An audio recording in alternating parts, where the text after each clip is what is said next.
예, 밀양이 잘 아시는 것 같이 또 상당히 양반 또는 귀한 선비들이 많이 사시는 고향에도 불구하고 전국이 안 알려져 있어, 안 알려져. 양반 선비 한옥 그러면 일단 안동, 그 다음에 이제 영주, 전주 이 정도. 제가 여기 밀양을 이렇게 보면서 야 이거는 마케팅이 문제고 또 이렇게 문화기획 전문 인재들이 이렇게 해주신 거에 대해서 고맙게 생각합니다. 고택문화재 활용교육에 인문학 이렇게 딱 해서 글씨가 멋있어요. 여기 고택은 뭘까요? 한자 그대로면 옛날 집이에요? 네, 이렇게 종가가 뭘까, 고택이 뭘까, 더 거창하게 생각할 거 없어요. 그냥 살림집이에요. 살림집. 살림집이죠? 그러면 이제 우리가 알아야 될 게 뭐예요? 이제 살림살이 하면서 배우는 거예요.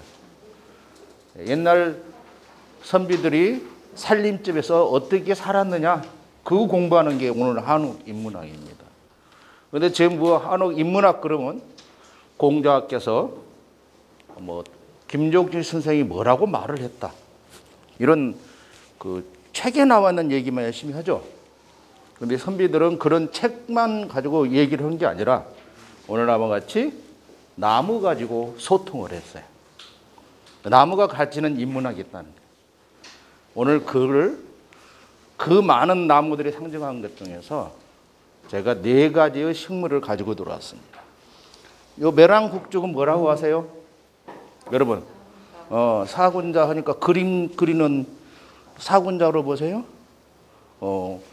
군자를 상징하는 4가지 식물이다. 아, 이렇게 이제 이해하시면 좀 말이 이쁘지죠?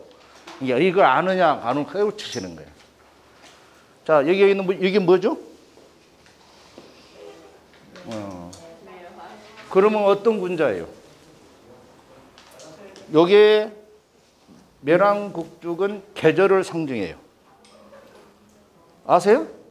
매랑국죽은 매는 무슨 계절이에요? 나는요? 여름. 국은? 죽은? 이렇게 하나씩 하면 잘 알아. 오늘 공부하니까 관념이 들어오죠. 그러니까 봄을 상징하는 군자. 그건 뭐예요? 매랑이 매화나무는 그렇다는 거예요. 여름을 상징하는 군자네요. 가을을 상징하는 군자는 겨울을 상징하는 군자. 대나무. 이렇게 군자가 사군자를 단순히 동양화 치는 그림의 소재가 아니라 우리 마음속에 배우고 느끼고 생활 속에서 친구처럼 지내는 것이 선비들의 기본 생활이었다라는 거예요. 이런 얘기 들어보셨어요? 나무가 친구가 되고 손님이 되고 벗이 되고 그런 거. 이게 우리 고택에서 살림집에서 살펴봐야 할 거란 거예요. 살림집에 그냥 나무가 아니다 라는 거를 제가 오늘 그런 얘기를 하면서, 오늘 제가 준비한 자료는 꽤 많이, 여러분 내가 정렬을 들여서 우리 이대영 국장님께서 충분히 해서 호고, 마지막으로 부르기 하나 더 있죠. 감나무. 우리는 감하면 꽃감이나 생각하고 홍시나 따먹는 감으로 생각했죠. 이제 그 감나무에도 상징하는 인문정신이 들어있다고 해서 그거를 내가 오늘 실제 여기도 감나무도 많이 있어서 그거를 좀 잠시 알려드리는 차원에서 하도록 하겠습니다. 나무를 공부해야 돼요. 여러분 나무를 공부해 봤어요? 나무 이름 몇 개나 아세요? 몇 개나 아세요? 우리 선생님? 아니, 많이 모릅니다. 많이 몰라요. 우리 어머니는 몇 개나 아세요? 조금 알아요. 조금 아시죠? 예. 그러니까 나무를 너그럽게 공부한다. 우선 이름만이라도 제대로 불러주세요. 나도 이름이 있잖아요. 나를 개똥이로 부르는 게 좋아요? 홍길동이로 부르는 게 좋아요? 개똥이 아니단 말이에요. 나무도 다, 식물도 자기 나름대로의 이름표가 있어요. 그 이름을 어떻게 외우냐? 그 많은 거를. 여러분 친구 이름 많이 외우죠? 그런 것처럼 이름 외우시면 돼요. 어떻게? 아침에 출근해서 퇴근하고 퇴근해서 집에 갈 때 있는 나무 이름 하나만 다 매일 하나씩만 외우고 가세요. 1년 360일 그네들이 어떻게 성장하고 하는지, 잠을 자는지 어떻게 하는지를 한번 보면은 여러분들이 나무 전문가가 됩니다. 뭐 어렵게 공부하지 마세요. 그 다음에 책을 보는 거예요. 책에 이제 말로 이쁘게 전문가들이 다듬어 놓은 거지 여러분이 느껴야 되는 거예요. 이걸 우리가 나무 공부라 하시는 거예요. 자, 우리가 나무의 개념은 이게 이제 사전적 의미예요. 제일 재미없는 국어 사전은 뭐라고 되어 있어요? 땅 밑으로 뿌리를 내리고 땅 위로 줄기나 가지를 뻗는 여러 해 살이 식물이다. 멋있는 표현이에요? 아니면 멋대가리 없는 표현이에요? 멋대가리가 없는 거죠.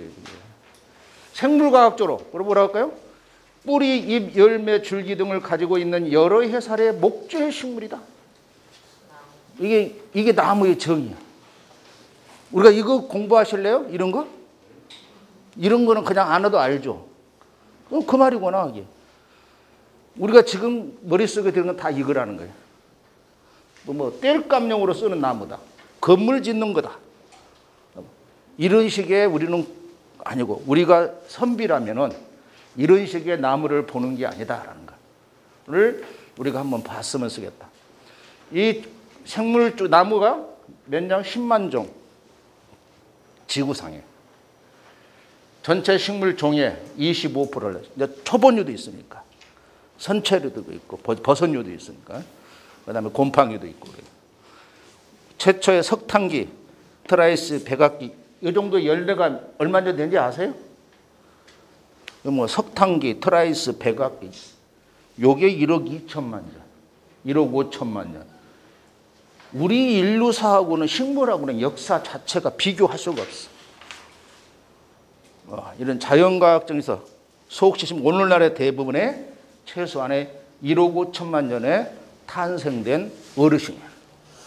우리가 지금 우리 몇 살 살아요?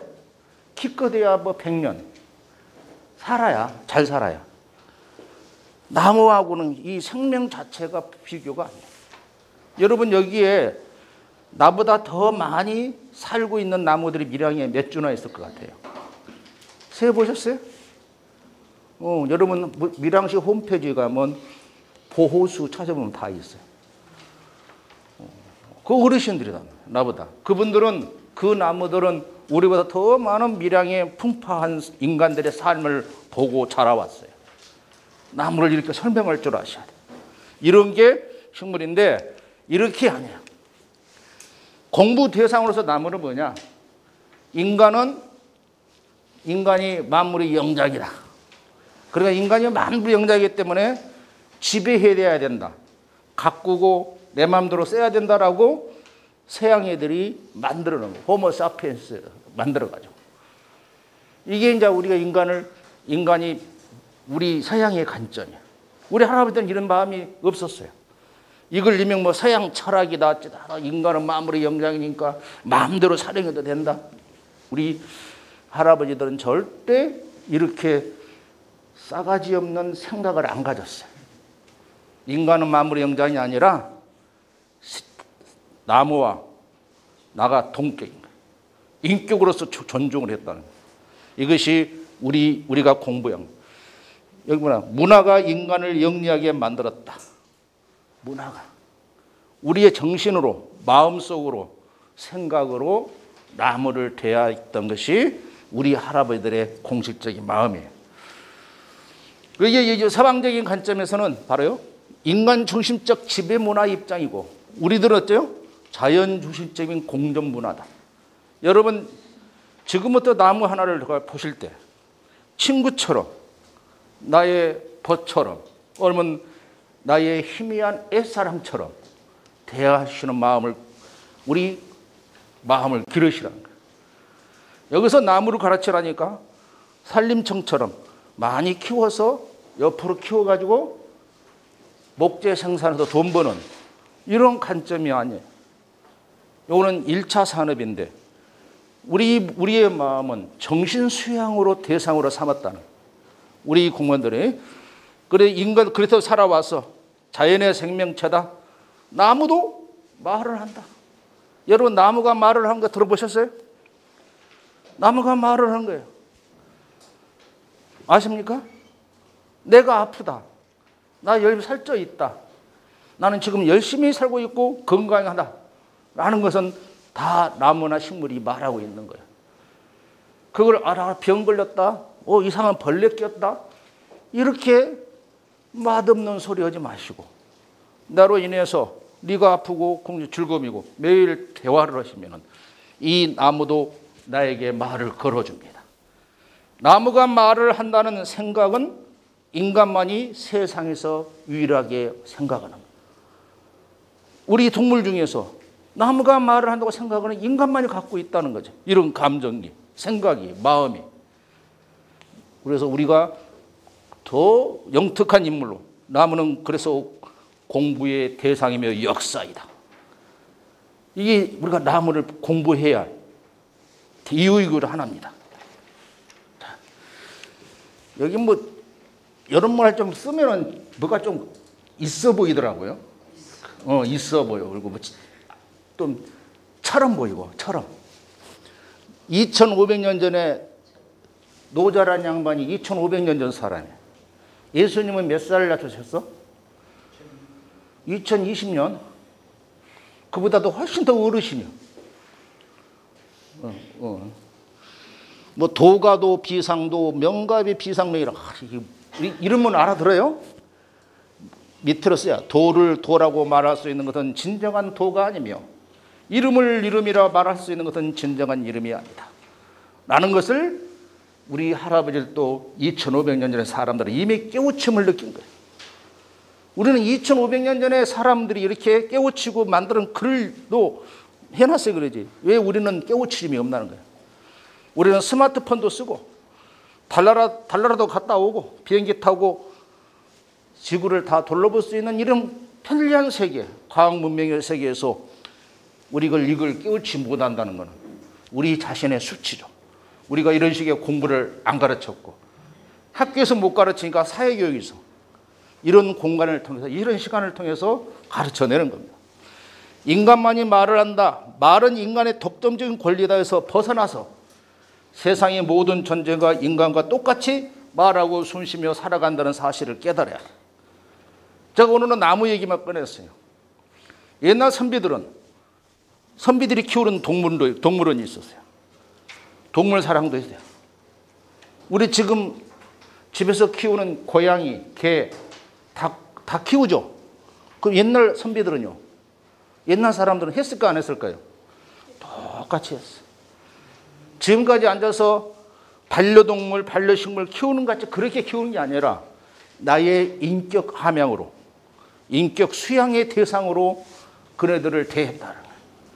우리는 무슨 게 애완견 키운 것이 가지 서양에서 들어온 고급 문화인 것처럼 하는데 우리는 그보다 훨씬 더 높은 수준에서 이미 그렇게 해왔다는 거예요.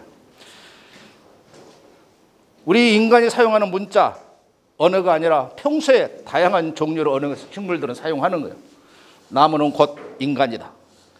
생로병사가 있고 숨도 쉬고 잠도 자고 휴식도 하면서 인간에게 끊임없이 말을 걸어온다. 나무가 살아있어. 인간하고 똑같아. 생로병사가 있다는 거예요.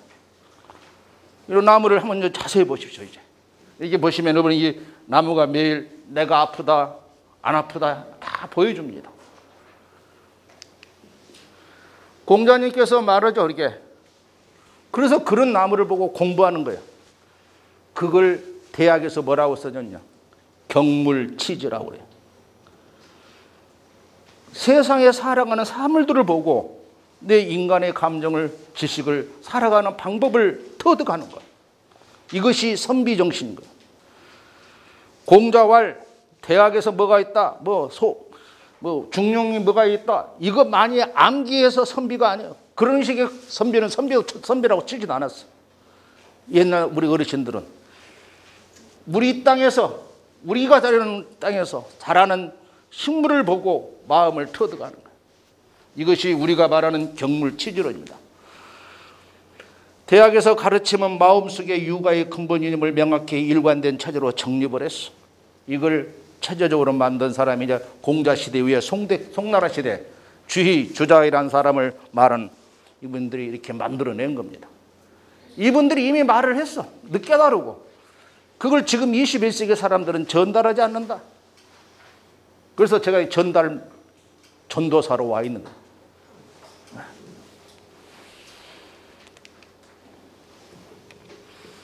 대학의 도다.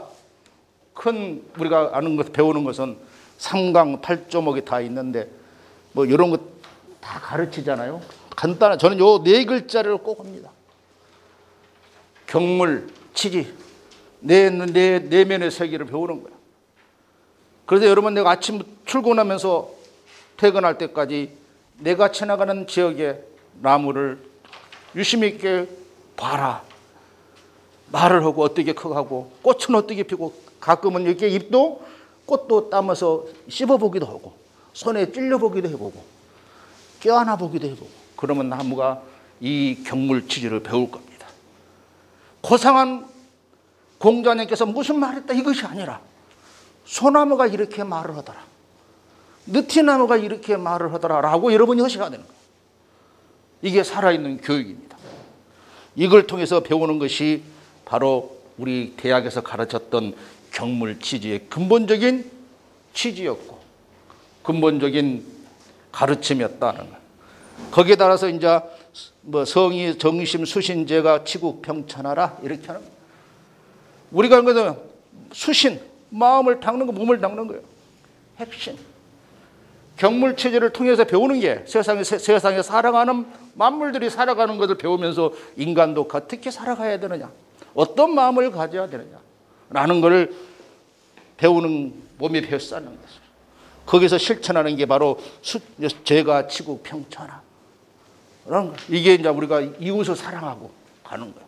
여기 같이 바로 사물을 통해서 나를 발견하고 나를 통해서 이웃을 사랑하는 이게 선비들이 추정했던 집에 심어놓고 화분에 심어놓고 완성했던 선비들의 나무 사랑 정신입니다.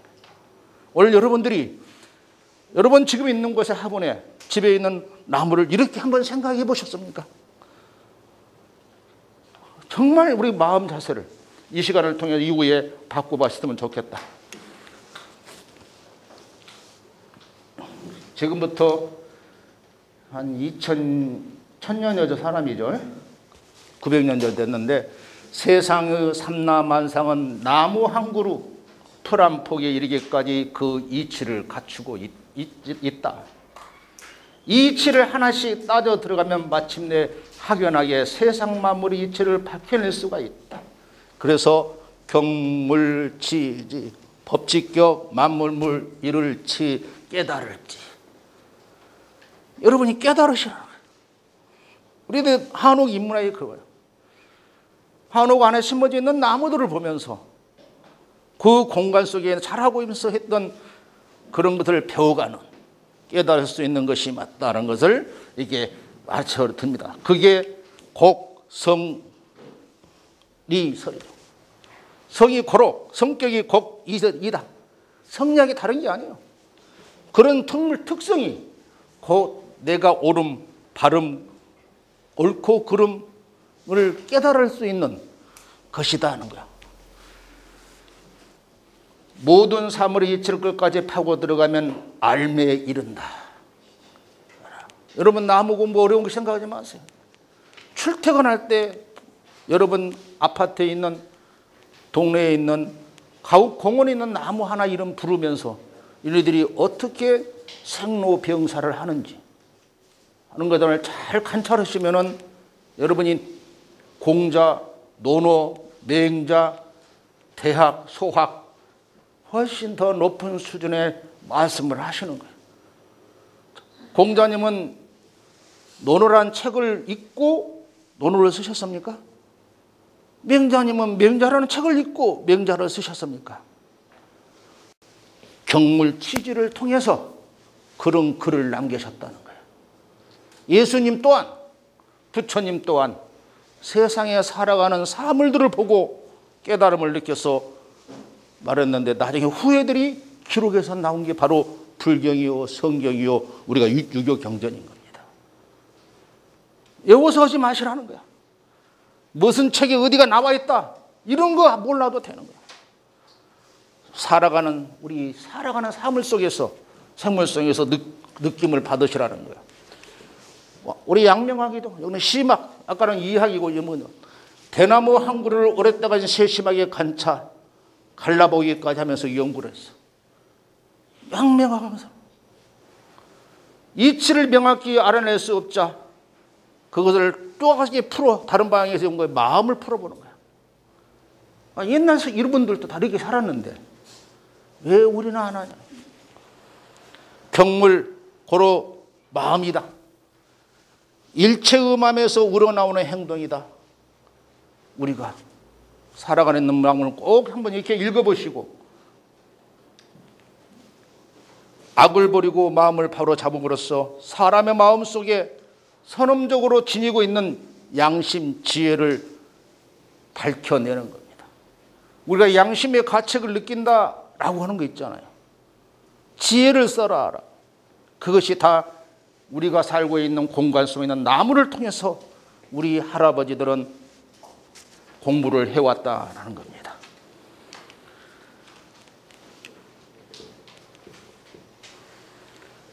박하기 독지 젊은 이근사 인재기중이라 배울 길 널리하고 뜻을 독실히 하며 간절히 묻되 가까운 것부터 생각해 나간다면 의는 그 안에 있다. 모든 우리가 근사록 배우셨죠? 논어에 보면 근사록이라고. 근사가 뭐예요? 가까워 있는 것도 배우시라고. 그래도 여러분 내가 출퇴근길에 있는 나무, 여러분 집 앞 공원 안에 있는 거, 아파트 단지 하나 있는 가끔 나무들을 통해서 멀리 보지 말라는 거예요. 그걸 한번 내 친구로 삼아서 여러분들이 관찰해 본다면은 여러분들의 마음이 새로운 마음을 내가 인격을 터득하게 되는 겁니다. 근사 가까이서 생각해라. 지지 우리가 경물 궁리를 생각하는 거야. 가까이에서. 오늘 여름부터 나무를 사랑하고 식물을 키워. 그걸 고상하게 보면 반려식물 그런데 이 반려가 무슨 뜻인지 아세요? 반려가 무슨 뜻인지 아신 분? 짝반 짝녀야. 짝꿍. 그 어려운 말을 우리가 짝꿍인데 짝꿍 고양이, 짝꿍 개, 짝꿍 닭, 짝꿍 난초, 땅꿍 짝꿍인 걸 갖다가 어렵게 한자 써가지고 배우자처럼 살으셔야 돼. 배우도 뭔데요? 배우자가 짝배야. 내 짝꿍이야. 짝우고 그런 것처럼 내 여러분의 살아가 있는 있는 것을 나무를 통해서 하나씩 이치를 밝혀가자. 책을 읽고 올바른 도리를 밝히는 방법처럼 사물을 직접 경험이나 체험해보고 올바르게 처리하는 방법을 터득하는 것이 우리가 나무를 배워야 하는 이유입니다.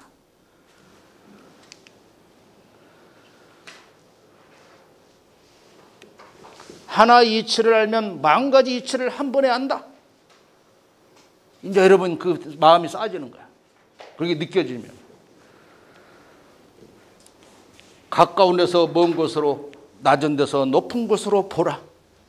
이렇게 말했으면 여기에 뭐라고 할까요? 명자 선생님께서는 물은 넘치기는 넘치는데 작은 구멍에 채우고 넘치는 거예요. 그렇게 말했어. 물이 흐를 때는 조금이라도 오목한 데가 있으면 우선 그곳을 가득 채우고 아래로 흘러간다는 자연의 이치다. 이 물을 흐르는 거 보고 느꼈다라는 거예요. 제가 실험한 게 아니에요. 자연에 흐르는 물을 보니 움푹 패인데 먼저 채우고 넘어가더라. 이걸 어려운 말한 게 영과 이 후지 이런 한자를 써놓은 거야. 그 당시에 여기 자기들 그리고 말이니까. 사람의 배움의 길도 속성으로 하지 말고 차근차근 닦아 나가야 한다. 하나씩 하나씩 가까운 데서 채우고 넘치고 채우고 넘어가고 채우고 넘어가라 라는 거예요. 이런 것이 우리가 배워야 되는 것입니다. 우리 불교에서는 도노점수 그죠? 그 말이에요. 깨달음을 먼저 후에 닦는다. 깨달음과 닦음을 동시에 한다. 그 말이에요. 기본적으로 가르치는 마음, 깨달음의 방면은 불교든 우리 원시 문화든 불교 문명이든 그 다음에 유교 문명이든 기독교 문명이든 마음은 똑같아요. 가르침 사상도 똑같습니다. 표현하는 글자, 단어의 조합이 다를 뿐이지 근본적으로 일어나는 심성의 마음은 똑같아 이렇다. 깨달음이 뭐냐? 미처 모르고 있던 사물의 본질과 진리의 숨은 참뜻을 제대로 이해하고 알아차리는 것이므로 누군가의 가르침이나 생각을 따라 한다고 해서 자기의 것이 되는 게 아니다. 여러분 지금 인문학 강의할 때 여러분 체화된 것으로 했습니까? 남이 써준 것 내가 외우려고 했습니까? 외우지 마십시오. 암기할 필요 없습니다. 여기 있잖아요. 미처 모르고 있던 사물의 본질이나 진리의 숨은 참뜻을 제대로 이해하고 알아차리는 것이므로 누군가의 가르침이나 생각을 따라 한다고 해서 내 것이 되는 게 아니다. 나는 이게 종교 신자도 아닙니다. 스님을 만나면 스님같이 얘기하고 목사님 하면 목사님같이 얘기하고 성당에 신부님을 만나면 신부님같이 얘기하고 원불교의 교당에 교무님을 만나면 교무님같이 얘기를 합니다. 그러고 다 공부했냐고 그래요. 나는 공부한 적도 성경책도 불경책도 읽어본 적도 없고 그랬어. 세상에 살아가는 나무를 보고 세상에 살아가는 이치를 보고 얘기를 합니다. 여러분이 진정 그렇게 하십시오. 이게 진정 인문학입니다. 이게 인문학이지. 책 외워가지고 암기해서 KBS, CO.KR처럼 라디오처럼 재방송되고 그런 것이 과연 인문학이냐는 거예요. 돌아서면 다 잊어버려. 그것이 아니라는 것을 이번에 우리가 배워야 됩니다. 세상의 만물은 아직 문자로 표현되지 않는 문장이 많다. 세상의 만물은 아직 문자로 표현되지 않는 문장이다. 사물은. 여러분 지금까지 말한 공자니 양마원이인 선현들이 썼던 유명한 앞선 사람들의 학자들의 말이 아닌 오늘 여러분의 말로 문장을 만들어내십시오. 이것이 나무를 배우는 공부를 대하는 우리 살림집에서 터득해야 할 깨달음입니다. 지혜고 그의 정신과 의치가 세상 어디를 막론하고 만물에 두루 퍼져 있으니 이 세상 만물은 글자로 쓰거나 글로 짓기 이전 상태의 문장인 것이다. 세상은. 우리는 왜 그렇게 못하십니까? 우리가 인문학을 통해서 해야 될 가르칠 게 저는 이렇게 가르치라고 생각합니다. 마음을 움직이게 하는 글로 짓기 이전 상태의 문장. 자연의 소리를 듣고 그 빛깔을 보아야 자연의 어이들이 많은 까닭에 자연이 하나의 삭시이고 거룩한 스승이다. 내 스승인 거야. 자연과 세상만큼 풍부하고 훌륭한 책은 아니다. 책이다는 거지. 스승이 없다. 자연이 곧 책이고 스승이고 그것이 하나의 시다. 우리가 나무를 대하는 마음 오늘 이 시간 이후로 바꿔주시면 좋겠다라고 합니다. 연암 박지연 선생님이 하신 말씀입니다. 제가 하는 말, 이걸 내가 다 했는데 가끔은 또 이렇게 바위를 써주면은 각주를 달아주면 설득력이 있어서 이렇게 제가 같은 우리 종씨 집안입니다. 저도 박동석이니까 지원이잖아요. 지금 국정원장. 첫째 아니고 열하일기 쓰신 여행기 쓰신 유명하신 분이죠. 그래서 나무는 우리 옆에 그저 심겨져 있거나 서 있는 것으로 인식했던 나무를 우리에게 어떤 깨달음을 주고 있을까 하는 관심을 가지고 자세히 관찰하십시오. 이게 나무를 배우는 우리의 당위성이 있는 겁니다. 우리 옆에 심겨져 있었어. 그냥 일상적으로 본 거야. 은행나무네 노란 게 앞떨었다. 이게 가을인가 보다. 요 정도는 감성이 많이 아니라 더 지혜를 떠들길 바랍니다. 우리 조상들이 생활한 역사적인 공간이나 정원에서 어떤 모습, 어떤 이치, 어떤 의미를 담고 있는지 깨달을 필요가 있다. 우리 고택, 살림집에서 옛날 우리 할아버지들, 그 이때의 우리 할아버지들의 삶 속에서 저걸 느꼈다.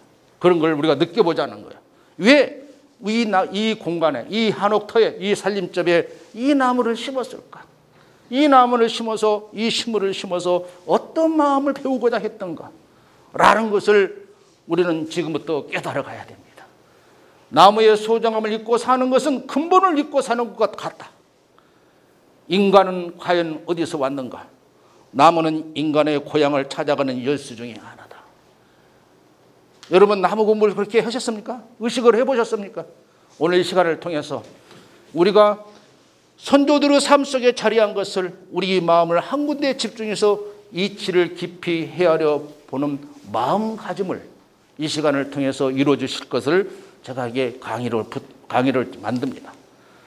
나무의 본성의 이치. 나무에서 하늘이 부여한 본성이 뭐냐? 나무를 함부로 죽이지 마십시오. 함부로 대하지 마십시오. 나무 껍질이 비껴놓은 내 살갗이 뜯어나가는 아픔을 느끼셔야 됩니다. 천명, 하늘의 운명대로 살기 위해서 모든 에너지를 나무는 쏟아붓습니다. 살기 위해서 몸부림치는 겁니다. 저 높은 꼭대기에 바위 틈에 있는 나무 하나 보십시오. 몸집은 애소하나 생명은 뚱뚱한 나무보다 훨씬 더 나이를 많이 잡수신 분이 많아. 우리는 그걸 보고 분재라고 이렇게 보이는 것으로 그분들이 얼마나 살고자 하는 마음, 자기 그거 살고 싶어서 에너지를 쏟고 있다. 이런 감정을 느껴보시라는 겁니다. 나무처럼 본성도로 사는 것이 바로 삶의 이치다. 내 삶의 이치를 느끼는 것이 나무를 통해서 해보십시오. 여기 있습니다. 근사, 실수라는 대상, 나무를 통해 공부해 깨달음에 도달하는데 인의, 이기양존, 세상 만사에 막힘이 없고 어떠한 기물에도 윤리 도덕을 수행하면서 도덕 군자로 불리기를 우리는 바라면서 사는 거죠. 인문학을 공부한 게 뭐예요?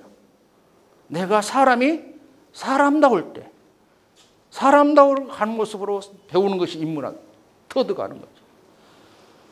중국 송대에서 그래서 이게 뭡니까?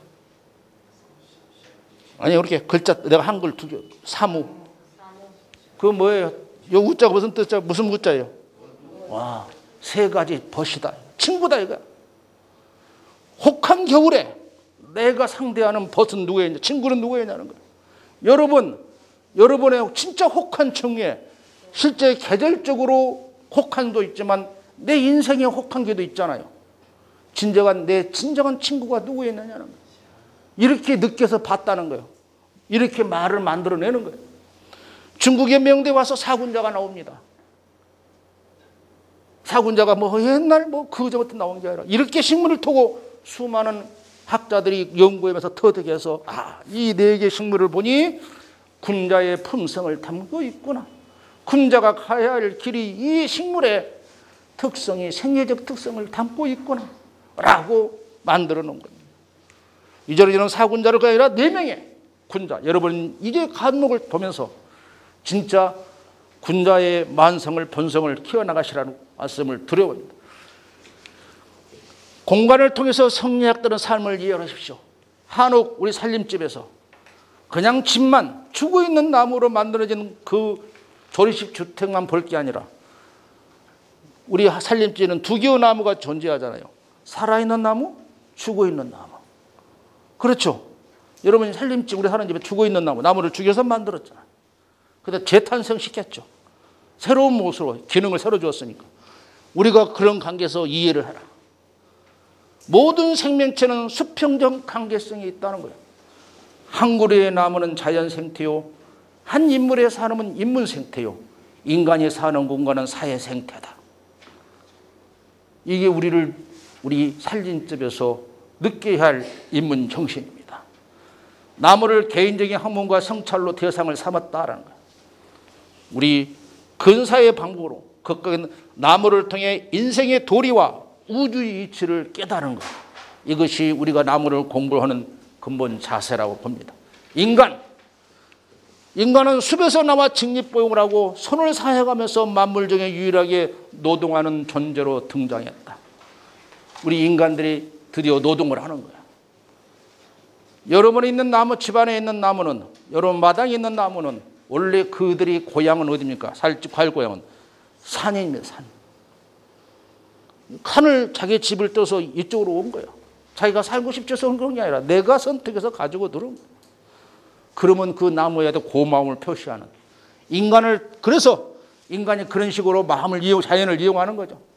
노동으로 일궈온 인간의 역사는 숲을 사라지게 하는 과정이었다.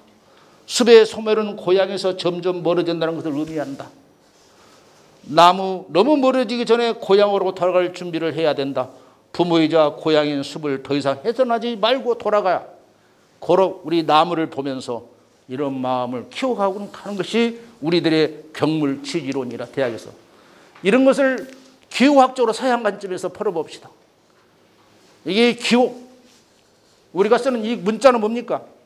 기호입니다. 이모쿠티는요, 기호입니다. 오늘 글자 다 기호입니다. 여기 한옥 인문학 기호입니다.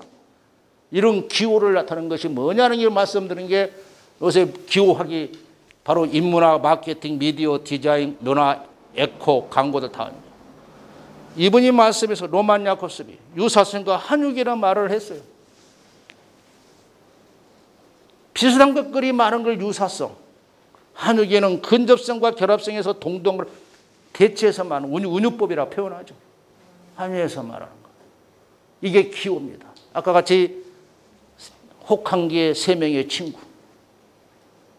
우리가 배워야 할 본성의 인간이 가야 할 군자의 마음은 네 가지입니다. 이렇게 붙이듯이 이게 바로 한유입니다.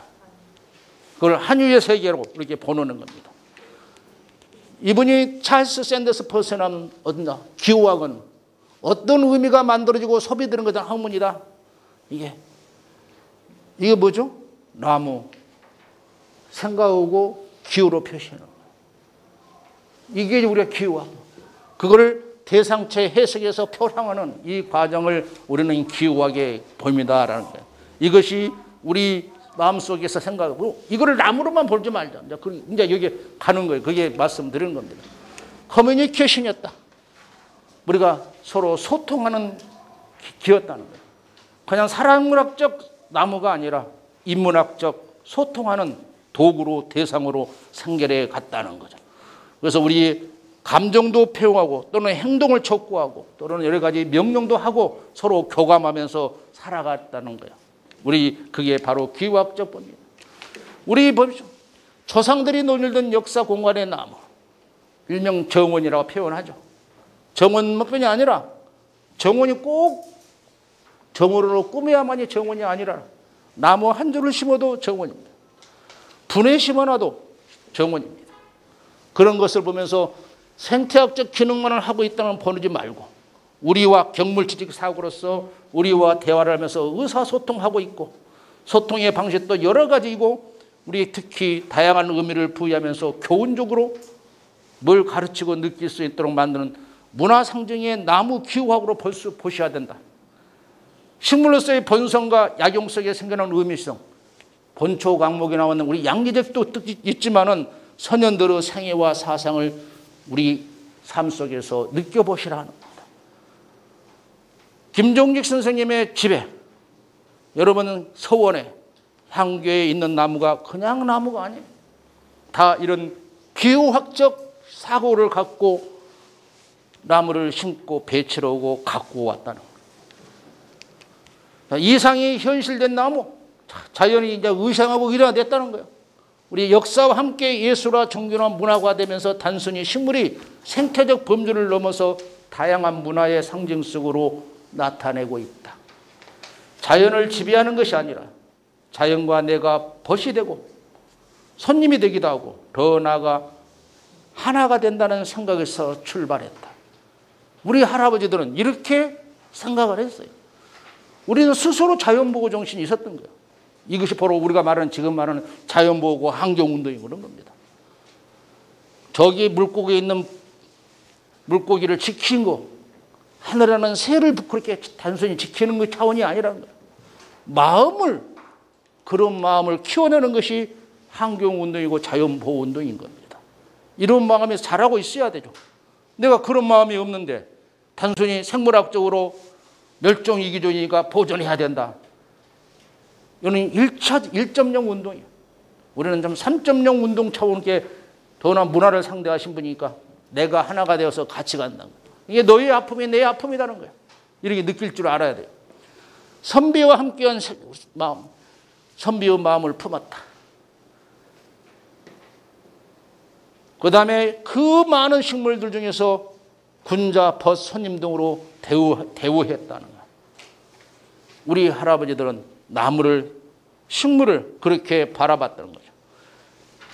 문인의 지식층, 옛날 사람들도 이 그림이 있어서 여러분에게 가져와서 나무를, 식물을 보는 완상이라고 표현합니다만, 아치하면서 안물 상지로 간주해서 경밀처지를 통해 내가 무라 일체의 정신으로서 자기 인식의 변화를 합니다. 유불선 삼교 합의를 사상에 따라서 유자의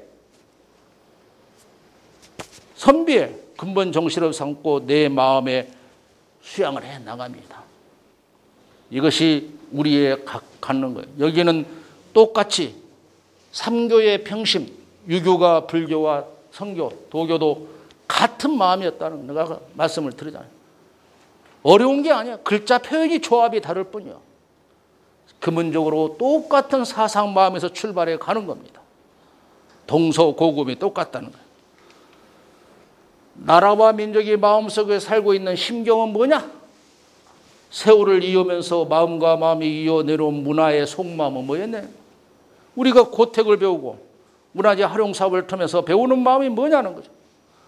한 민족의, 한 나라의 민족이 지니고 있는 마음속 상징 체계는 하루아침에 피어나지 않습니다.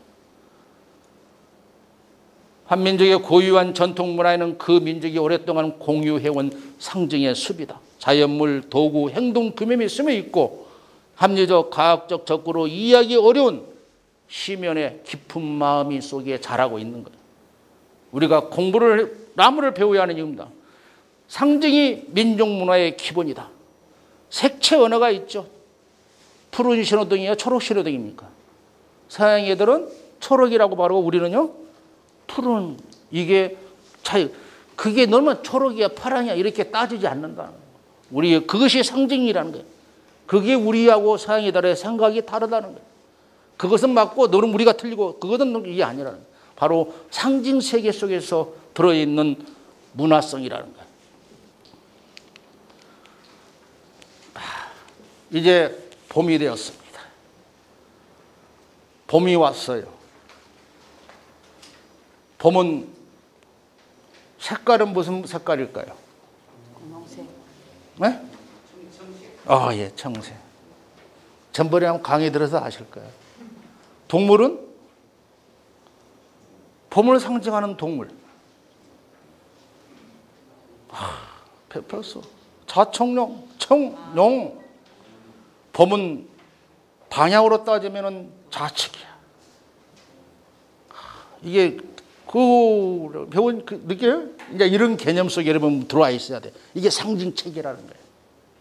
앞에서 말하고 자청룡 그러니까 청색이다, 좌측이다, 용이다.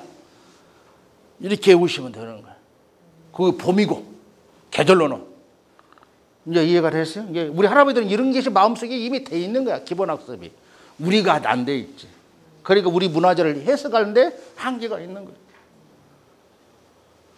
봄의 군자 매화나무. 여러분 매화나무하고 매실나무하고 같은가요? 틀린가요? 이게 헷갈리는 거야 지금 이게. 매실나무하고 매화나무고 얼른 답변 같아요. 왜 우리 할아버지들은 매실이라고 안 썼고 매화라고 했을까요? 열매가 중요한 게 아니고 꽃을. 이게 우리 할아버지들의 마음이다는 거야. 설문의자에 보니까 뭐 여러 개 있어요. 여러 가지. 뭐 한자가 여러 가지 간단해요. 뭐 여러 개 있다라고 말씀인데 매실나무는 행자를 거꾸로 하여 매자로 쓰기도 했다. 네? 행자. 여기 여러분 무슨 요거 은행나무 이렇게 쓰죠? 살구도 똑같습니다. 살구나무도 이걸 거꾸로 쓰는 거예요. 이게 매화나무. 지금 우리가 매화 이게 요 매하고 같다. 한자를 옛날 책을 보면 저렇게 되어 있으니까 혼돈하지 마시라라는 얘기를 제가 해봅니다. 아까 경물을 말씀을 드렸어요. 우리 보통 사람은 매일 나무를 보면서도 나무와 만났는데 기억을 못해. 여러분 그러셨죠? 이게 보통 사람이야. 우리는 어떤다? 자신의 삶을 성찰할 수단으로 나무를 경물 공부법의 대상으로 삼는다. 오늘 여러분도 또 뭔단다? 내 자신이 성리학자야. 선비고 군자고 그런 거야. 달리 아니야. 내가 고로 양반이고 내가 고로 오늘부터 종가야. 종가 어르신 1세대가 되시는 거야. 왜 나는 종가가 안 됩니까? 오늘부터 여러분 우리가 종가합시다. 종가운동. 나부터 종가야. 종가. 나만의 철학을 심어주는 거야. 보통 사람인 시각으로 나무를 보는 게 아니고 성리학자의 시각으로 우리가 나무를 본다면 내가 성찰할 수 있고 내가 말이 거룩해지는 거야. 그 다음부터 책을 안 봐도 애우지 않았어도 한 번 나면서 그냥 느끼는 거야. 그 마음을 느끼는 겁니다. 야, 저 지나가는 소나무처럼 봐라. 저 소나무같이 너는 못하니. 여기 말 못해. 여러분 그러면 그 자체가 의록이야. 너무 말이 좋아. 그러면 자식들이 그려놓으면 하나의 또 경전이 돼. 왜 나는 격언을 못 만드십니까? 왜 나는 속담을 못 만드는 것입니까? 우리는 왜 옛사람들 것만 계속 암기해서 방송을 해야 되는 거야? 나만의 언어가 왜 없냐는 거야. 제가 언어 제조기라고 언어 예술사. 말을 참 잘 만든다. 왜? 경물 취지하기 때문에. 경물. 저는 책 보고 그런 게 아니야. 그런 것을 일반 참고할 뿐인데 살면서 내가 순간순간 느끼는 거예요. 자. 여러분 잘 아시죠? 이분이 태계 선생님입니다. 우리가 나무를 배우는 경물을 지금 뭐냐? 아들 준아, 매화나무를 만드는 것이 바로 대학에 나오는 경물이란다. 태계 선생님도 자기 아들한테 이런 말을 하셨어. 매화분에 물을 주어라. 이게 고로 경물이다. 이게 대학에 나온 것이다. 이런 분들이 그렇게 그냥 책만 가르쳐서 경물을 가르친 게 아니라 실천을 하시는 거예요. 선비가 해야 되시는 것이 바로 이거. 선비 정신을 심은 게 최소한 여러분들은 집에 4군자 정도는 기르셔야 돼. 그리고 인성과 품성을 그를 통해서 깨달으셔야 된다. 경물을 통해 자신을 성찰하라고 당부했다. 매화나무의 삶과 태계의 삶을 기억하게 되는 거야. 한양생활하던 분매답, 분에 심해지는 매화를 보고 대화를 했습니다. 너는 어떠고 너는 어떠니? 이런 식으로 친구처럼 대화하면서 살았다는 거예요. 이게 말씀이 태계 선생님이 가르침입니다. 이게 도산서당 아시죠? 서당과 서원이 동시에 있는 공간에 도산서원 하나죠. 이게 도산서당은 태계 선생님이 만드신 거고 도산서원은 제자들이 만든 거고. 이게 태계 선생님은 도산서원이 있는 것조차 모릅니다. 거기서 공부를 가르쳤어. 거기에 그 보십시오. 도산서당에 절우사가 있고 정우사가 있고 정우당이 있고 몽천이 있어. 여러분 이름 볼 때 그러네. 그 의미 없이 그냥 외우면 안 돼. 절우. 내가 77년 절도에 있는 친구다. 나무 4주 심어져 있어요. 보신 적 있습니까? 정우. 맞게 해주는 거다. 시첩에 정우라고 해서. 마음을 내가 맞게 해주는 친구다. 정우. 여기는 이제 뭐 연못. 연못을 내 마음을 밝게 해주는 연못이다. 우리는 그냥 연못으로 보지 않았다는 거예요. 그리고 몽천, 꿈을 가지는 샘물이다. 얼마나 멋있는 이름을 지으셨어요. 여러분 앞으로 이름을 그렇게 지으십시오. 이런 개념을 가지시는 게 경물이라는 거야. 이게 우리가 말씀을 드려봅니다. 도산서당의 두 그루의 매화는 옥선으로 비유해서 태계 선생님은 시를 나눴어. 신성이라는 거죠. 하늘에 사는 선녀라 이거야. 미안함을 그렇게 표현합니다. 그렇게 하늘에 사는 선녀로 보는데 침을 뱉고 함부로 가지를 닦고 열매를 채취하겠습니까? 이런 마음이 없다는 거예요. 이런 것이 우리가 나무를 배워야 하는 경물학적입니다. 이제 하암수록 매화의 삶에 이렇게 있습니다. 이런 것들을 여기까지만 하고 한 10분 쉬었다 합니다. 하암수록에 매화는 강산의 정신이 깃들고의 태고의 모습이 드러난다. 정수한 스님과 같다. 하암수록의 식물을 세종 때 강희야라는 학자가 쓴 책인데, 아니 그 박사장의 책은 영어 양화술이고, 거기에 식물을 1등분부터 9등품까지 품계를 매겼어요. 거기에 1등품이다. 고상한 운치를 가졌다라고 말하죠. 이게 봄에 피는 매화는 예스러운 벗이다. 고구라겠고, 남매 섣달에 피는 우리 나벌매라 그런 거 있죠. 지금 여기 순천 금둔사에 가면은 제일 먼저 나벌매가 핍니다. 남매가. 이것을 귀한 벗이다. 예, 한겨울에 피니까. 이런 것처럼 우리가 배워가는 거야. 이게 매화의 정신이고 경물체질이라는 거야. 희소한 것을 귀하게 여기고 번성한 것은 귀하게 여기지 않는다. 매화의 삶이 네 가지 맛이 이런 거예요. 나무의 늙은 모습을 귀하게 여기고 연한 것을 귀하게 여기지 않는다. 희소한 것을 귀하게 여긴다. 매화 여러분 보시면은 꽃받침, 꽃술, 꽃잎, 꽃 색깔이 다 다릅니다. 이제 보십시오. 그냥 매화가 똑같은 게 아니야. 어떤 애들은 5개 잎이 있고, 어떤 애들은 잎이 중첩이 되어 있고, 어떤 것은 7개짜리도 있고, 꽃받침이 붉은 거 있고, 녹색 같은 거 있고, 청초한 것도 있고, 이런 걸 다 보는 거예요. 그 중에서 귀한, 희소한 것을 귀하게 여긴다. 흔한 것은 저기한다. 늙은 모습을 귀하게 여긴다. 여러분, 나이 먹은 우리 전무 선생님 계신가요? 전무 아세요? 전무? 인생의 전무. 전체 무료 대상. 만 65세 이상은 그러시죠. 이걸 전무라고 하거든요. 전무, 전체 무료다. 세상에서 예우 받나요? 나무는 이렇게 나무의 늙은 모습을 귀하게 여긴다. 어린 나고 연한 것은 귀하게 여기지 않는다. 늙을수록 대우받고 인격적으로 대우받는 게 매화나무. 우리가 이런 삶이 돼야지. 마른 모습을 귀하게 여기고 비만한 모습을 귀하게 여기지 않는다. 여러분, 우리 지금 나오는 매화나무는 가수형입니다. 매실 열매를 따서 가지를 옆으로 퍼지게 분재를 해서 어렸을 때 잘라지. 원래 매화나무는 하나의 줄기로 커갑니다. 담장 이상 커가는 겁니다. 키가. 그래서 쫙 퍼져나가는 모습이에요. 그런 것을 보여주는 거예요. 꽃보고를 귀하게 여기고 꽃이 활짝 피어있는 것을 귀하게 여기지 않는다. 꽃 필랑할 때. 이게 매화를 나타내는 의미라는 것을 느껴봅니다. 매화를 감상하는 방법이 이제 12세기 사람이 이제 매보라는 범성대라는 사람이 매화의 족보 이렇게 책을 쓴 책이 있어요.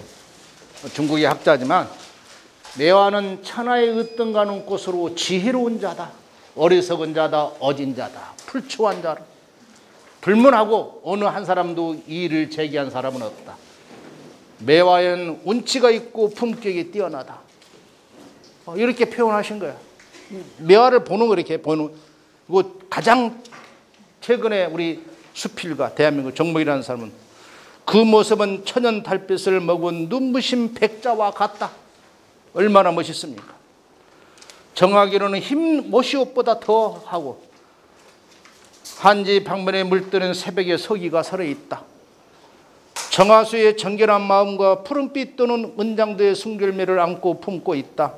찬물에 목욕 제기하고 정화수 앞에 단정히 꿇어앉아 두 손을 모으고 기구하는 여인의 모습처럼 해맑다. 거기에는 함부로 넘볼 수도 없으며 바닷물을 깊이가 있다. 이 매화를 이렇게 느끼시는 거예요.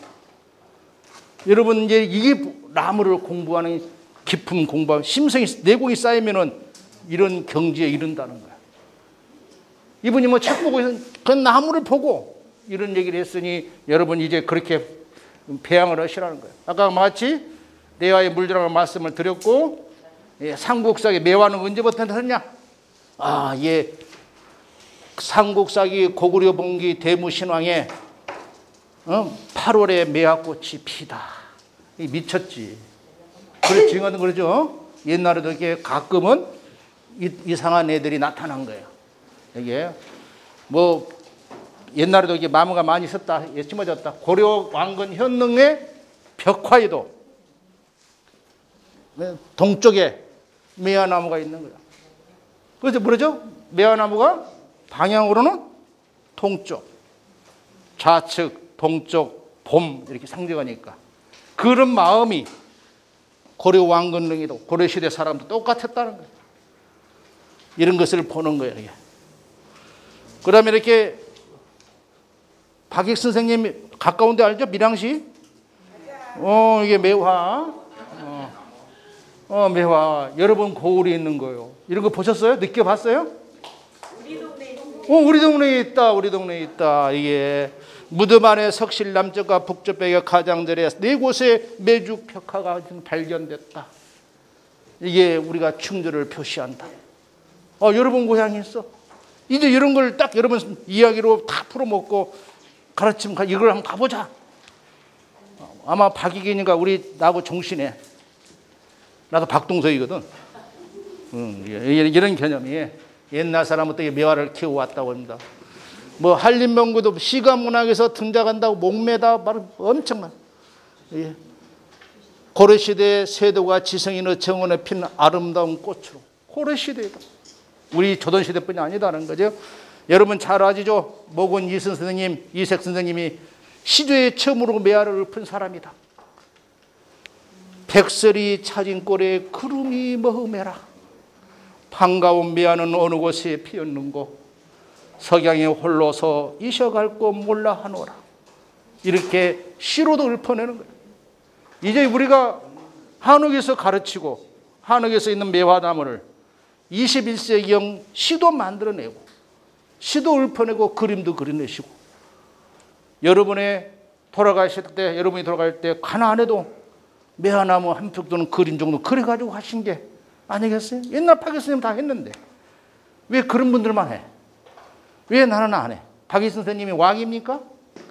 아니죠. 우리도 이렇게 해 나가시잖아. 이런 개념을 가져서 말씀을 쓰겠다는 거예요. 꽃을 강조하면 매화나무요, 열매를 강조하면 매실나무다. 이게 뭐 매화 종류도 이렇게 막 있어. 이거 생물학적이에요. 가장 그때 매화는 노광매다. 이 정도 하나 외우십시오. 노광매. 제일 백매계통의 초록색 꽃받침을 띤 매화다. 이제 여러분 매화나무를 심을 때 노광매를 찾아서 귀향에 심으시라는 거야. 여러분 매화나무 묘목 내년에 봄에 하나씩 심으십시오. 군자 하나는 키워야지. 집에 묘목 5,000원이면 돼. 5,000원. 그러나 나중에는 그것이 50억이 될지 5억 어떻게 될지 꿈에도 모르는 거야. 이게 딱 이렇게 노광매. 이거 찾기 어려워. 그 다음에 꽃이 안 피니까. 심다 보면은 이걸 백매라고 하는데 삶다 보면 발견하게 돼. 그러면 귀하게 여기십시오. 나는 집에 땅 좀 서울에 좀 조금 있는데 그게 전부 매화나무 심었어요. 매화나무. 지금 잘 크고 있어 우리들이. 뭐 그다음에 아까 꽃잎 수에 따라서 이런 게 있다. 여러분 책 보고 그건 책에 여러분들이 프린터물에 다 있으니까 뭐 아까 나벌매 음력 섣달에 꽃이 피는 매화.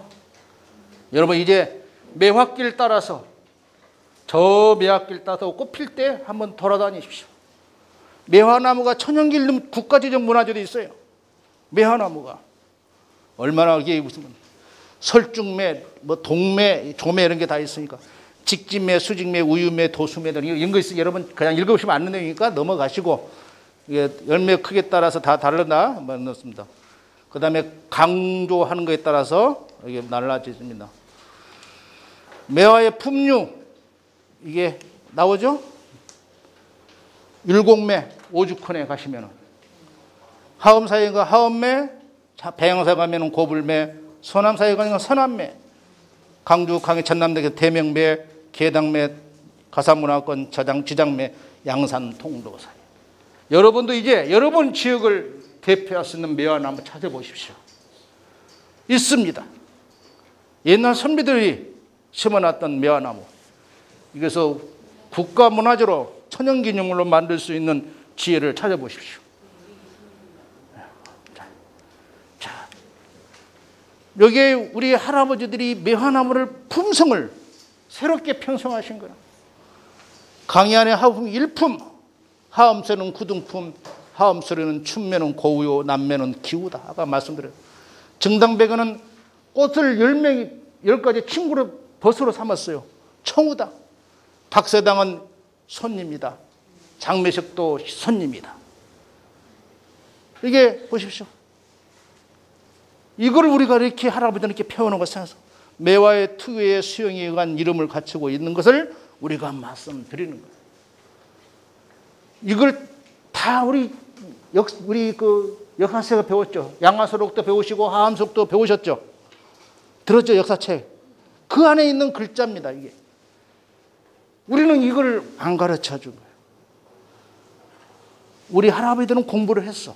선비들은 이게 다 알아. 아, 매화 한 주 설명해 주면, 아, 내가 나하고는 깨끗한 친구처럼 지내자고구나. 이게 편지인 거예요. 꼭 글로 써야 편지입니까? 이모코티를 써야만이 우리 친구냐고요. 옛날에는 식물로 소통을 하면서 자기의 몸을 나타내는 겁니다. 매화나무의 의칭들이 이렇게 많습니다. 우유매, 추지매, 고매, 국매, 매선, 빙혼, 경원, 이렇게 목목, 옥선, 매형, 매화를 부르는 의칭들 이렇게 많이 있으니까 여러분도 한번 어떤 것이 되는 것이 봤습니다. 매화나무는 해충도 나타낸다. 늙은 나무의 앳된 가지가 돋아난 꽃을 피우는 모습을 보고 해충을 생각하는 거예요. 여러분 이제 해충하시죠? 네, 이제 이런 감정을 느껴보시기 바랍니다. 여기는 국매라고 되어 있어요. 아직 간택받지 못한 국매의 냉담한 아름다움을 표현했다. 매화의 가는 줄기와 호분 바른 정겨운 꽃잎을 발해서 국매 그렇게도 표현했다는 걸 여러 가지가 있어요. 이거 하려면 이제 날 세야 되는 거예요. 뭐 휘파람새, 호문목. 진나라 한무제가 공부할 때 글을 열심히 읽으면 매화나무에 꽃이 피고, 글을 열심히 읽으면 꽃이 피고, 책 읽기를 겨울야면 꽃이 시들었다고 하는 고사생기에서 나온 거야. 호문목. 글을 좋아하는 나무다. 학문이 용성할 때는 매화를 많이 심어 가꿨고 학문이 쇠퇴할 때는 그 그림자마저 볼 수 없다는 말처럼 매화는 글을 나타내는 것이 있고 그것을 측정하는 잣대로 사용했다. 여러분 이제 문화 융성은 되고 여러분의 살림집을 밀양의 살림집을 학문을 키워나누면 매화나무를 많이 심으십시오. 옛날 사람들이 하는 말이에요. 이게 뭐 매화천도 있고 꽃을 많이 심었다는 거고 매화나무는 이제 이게 그 장어나 써있다는 말도 있습니다. 의사와도 쓰고 했다는 거니까 선비목 뜰은 심은 땅에 심어지는 매실에 기르는 분경매 등 간에 글을 읽는 선비에게 있어서 항상 문방사우처럼 지냈다. 요 뭐 매처학자 요거 뭐 인포가 뭐 매화를 아내로 삼고 학을 아들로 삼아 평생을 살아가는 삶의 모습을 나타내는 한자에서 나온 겁니다. 여기에 이제 1690년에 해동가요, 또 주시경분의 해동가요를 보시면 꽃이 어떻게 표현했느냐. 모라는 화중왕이요 꽃 중의 왕이다. 향이라 해바라기는 충신이로이다. 여러분 해바라기가 지금 있는 거 아니에요? 과거에도 있었어. 그때는 해바라기를 않고 향이라라고 했어. 연화는 군자요 연꽃은 행하 살구꽃은 소인이라. 국화는 은일사요 매화는 한사로다. 박꽃은 노인이요 석축화 태령이. 석축화는 소년이요 규화 여기 그 맨드라미 같은 거. 무당이요 해당왕 창기요 이중에 이와 시객이요 홍도 복숭아꽃은 삼색도는 풍류랑이라. 여기도 누가쳐 있어. 매화는 은일사다.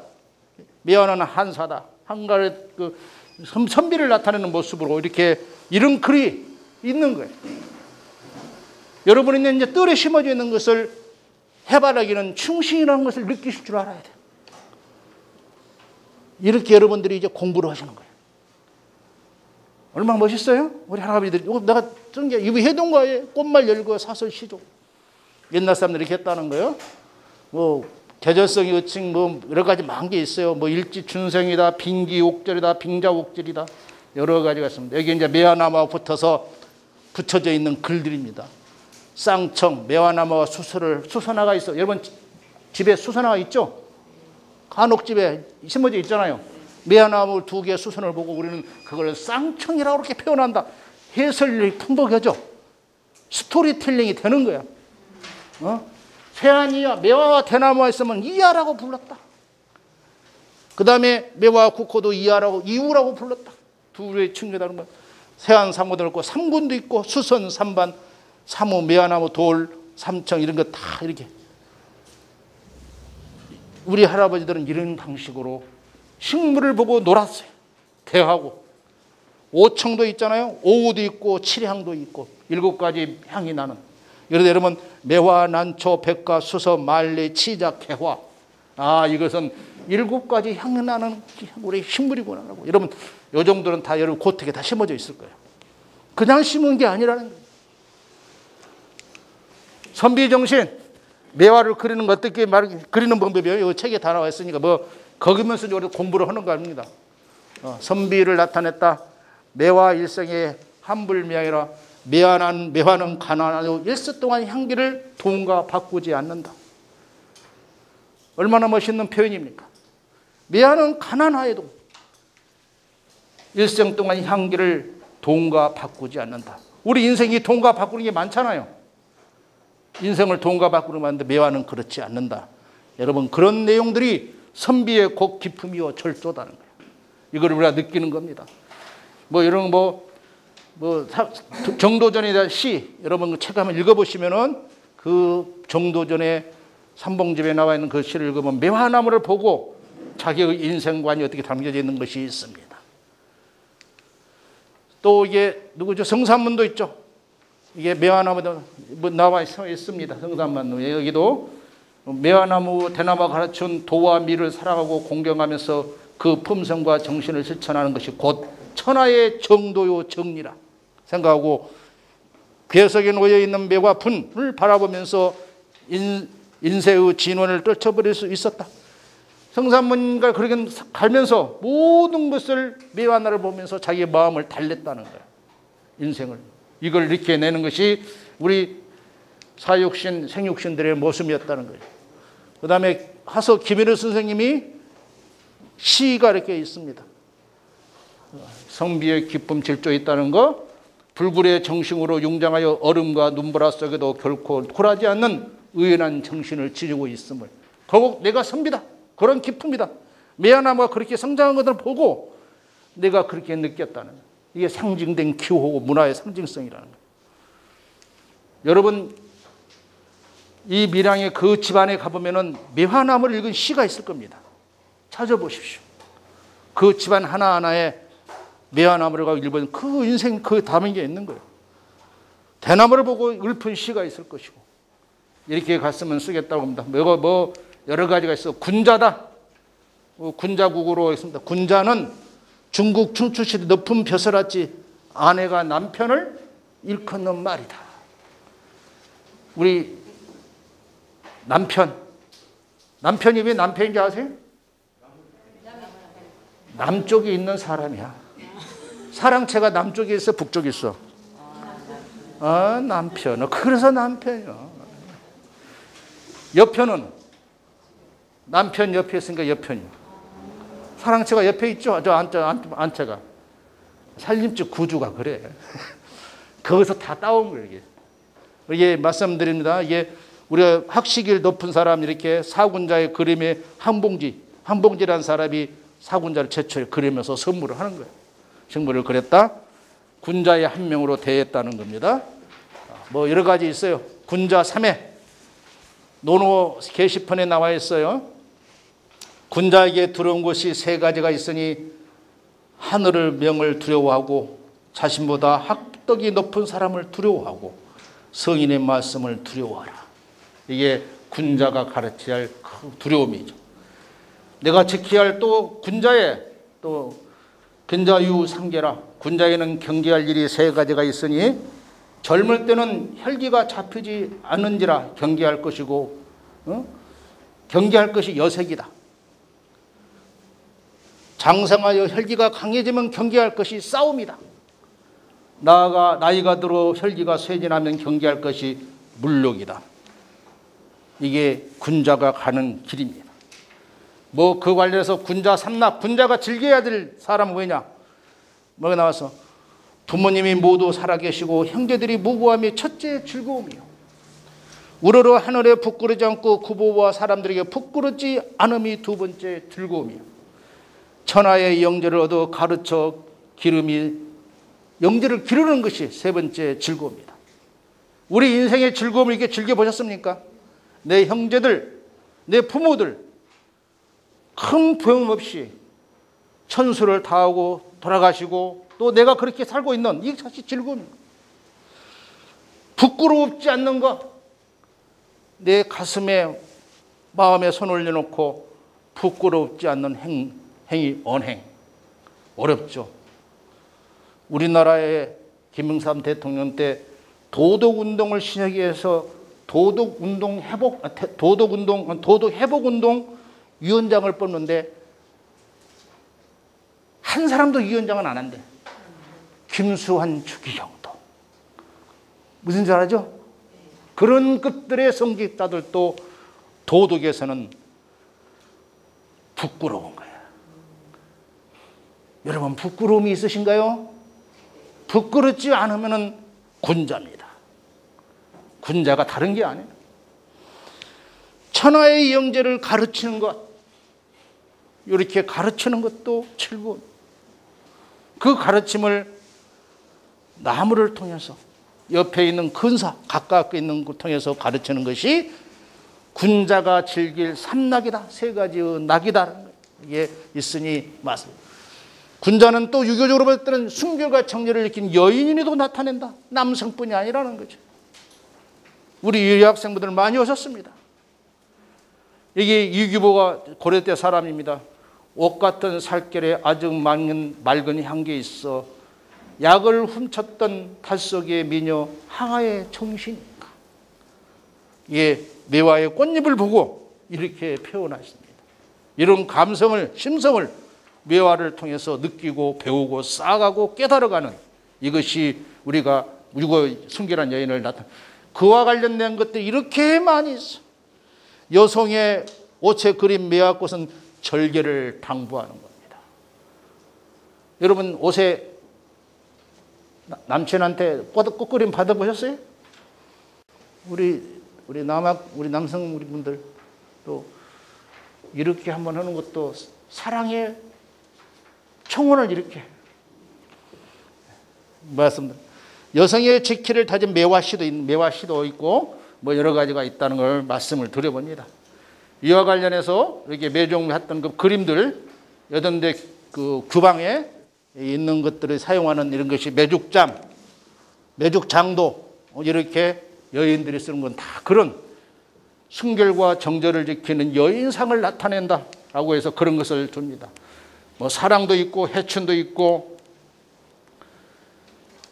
희망도 있고 뭐냐면은 겨울에 이런 꽃이 피는 건 새로운 희망을 준다. 엄동설안에 꽃이 피는 것을 희망의 메시지로 받아들였다는 거예요. 여러분 꽃 중에 제일 먼저 피잖아요. 그네들이. 그래, 그렇게 희망을 주는 거예요. 그래도 그것이 새로운 소망을 나타내고 힘주고 해춘이고 이렇게 생각을 했다는 겁니다. 뭐 우리 조면능에서 동지 다음 날부터 헤아려서 81개의 꽃을 그립니다. 그리고 거기다가 색깔을 칠해가 청기도 우리 알죠? 날씨 흐림 피움 그런 거 하듯이 꽃을 칠해가면은 꽃이 다 칠해지면 꽃이 만개되죠. 이때가 입춘이라 겨울을 지내는 거야. 이런 놀이도 해보십시오. 오늘 당장 동지 때 구구 소환도 줘서 나눠줘서 봄의 입춘 때 찾아오라고 잘 그리고 색칠 잘해오신 분들한테 기념품 주는 거예요. 이런 것을 우리들이 쓰는 거다. 우리 할아버지도 뇌화를 즐기는 마음들이 어떻게 놀았는지 아는 것을 알려주는 겁니다. 여러 가지 뭐 시도 있고 그림도 있고 근데 이걸 다 설명을 못하니까 무신도의 핀 뭐 이런 거 다 여러분 나중에 넘어가고 그 다음에 예매술 매화를 사랑하는 사람들 특히 인포는 유명합니다. 매처학자 매화나무를 마누라 삼고 학을 자식으로 삼으면서 인생을 즐겼어요. 매화 아내 학은 아들 사슴은 심부름꾼으로 삼으면서 살아왔다. 동물을 사는 마음도 식물을 대하는 마음도 우리 인생관에 숨어있다. 이게 선비가 살아가는 반려동물 반려식물이었던 거예요. 지금 같은 반려동물 반려식물의 사상이 아닌 거예요. 조조의 매림지갈 뭐냐면 전쟁을 하는데 물이 없어 갈증이 나니까 야 저 넘어가면 매화나무가 많이 있어 샘이 딴다 그러니까 벌써 여러분 침투하라 이렇게 해서 목을 갈증을 풀었다는 내용입니다. 그런 내용이 이게 매화를 통해서 배우고 이 한강 정구 선생님은 100개 매화 100주를 심어놓는 있었어요. 그래서 그걸 좋아서 갔어. 누가에게 갔는데 백매화라 불었습니다. 이게. 근데 정구 말고 최영경이라는 사람이 가서 이제 봤어. 그건 매화나무가 없는 거야. 그래서 책을 지는 거야 이렇게. 자그마한 산 앞에 조그마한 집을 지었도다. 떨어지면 매와 국화 해마다 불어나고 구름과 시냇물이 그림처럼 둘렀으니 이 세상에 나의 삶이 사치함이 그지없다. 이렇게 하면서 정구 선생이 이렇게 지었는데 정구 선생이 종에게 도끼를 가져오기 위해서 갑옷이 없어. 선생이 없으니까 매화나무를 다 찍어서 없애버려. 100주를. 화가 났다. 그런 것이 있다는 게 정구에 또 김홍도에 이제 매화 음이 뭐예요? 술. 돈 벌어가지고 마루한테 갖다 주지 않으니까 매화로 순 사고 그래서 그림을 쳐 사례비로 3,000냥을 주자 홍도는 2,000냥으로 매화나무를 사고 나머지 1,000냥은 200냥은 쌀로 사고 나머지 들고 나머지 800냥은 술을 마셨어. 얼마나 김홍도가 매화나무를 좋아했는지 여러분 이 정도 인생을 살 줄 알아야 돼. 이제 오늘부터 매화나무 심기 운동 하실 것 같아요. 밀양에서 운동이 될 것 같습니다. 뭐 흥성동도 호매전 뭐 자기 뭐 사인가 돈 너무 그 매화나무를 쓸 줄 아는데 매실이 없었어. 너무 청백하니까 뭐 이게 뭐를 해서 돈을 붙였을 거예요. 이게 어떻게 매화를 얼지 않게 할 수 있을까? 올해도 또 매화가 얼게 생겼구나. 이게 매화를 하려면 온실이 있어야 되는데 없으니까 그거에 대한 대가를 어려운 마음으로 보냈다는 그런 얘기 있습니다. 이런 거 여러 가지 있고